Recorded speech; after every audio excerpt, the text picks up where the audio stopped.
खरं म्हणजे पेन्शन हा कर्मचाऱ्याचा घटनात्मक अधिकार आहे.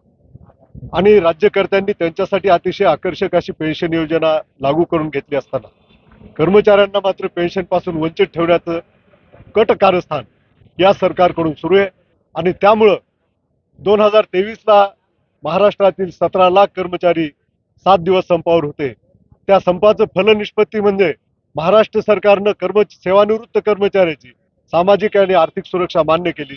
सुबोध कुमार सहाय समिती नेमली. त्या समितीचा रिपोर्ट येण्यासाठी पुन्हा राज्यातील कर्मचाऱ्यांना संप करावा लागला. आणि सुधारित राष्ट्रीय निवृत्तीवेतन योजना स्वीकारण्यासाठी देखील कर्मचारी पुन्हा एकदा संपावर गेले. आणि ही जी नवीन पेन्शन योजना स्वीकारलेली आहे, म्हणजे जुन्या पेन्शन योजनेची सर्व वैशिष्ट्य असलेली सुधारित राष्ट्रीय निवृत्तीवेतन योजना लागू करावी, त्याचे नियम, अटी आणि कार्यपद्धती सूचित करणारी अधिसूचना जाहीर करावी, अशी 2 वर्षापासून महाराष्ट्रातील समन्वय समिती, माननीय आमचे नेते विश्वासजी काटकर, दगडे साहेब आणि सर्व समन्वय समिती प्रयत्न करतात. परंतु सरकार दाद देत नसल्यामुळं राज्यातील कर्मचारी गेल्या 3 दिवसापासून पुन्हा एकदा संपावर आहे.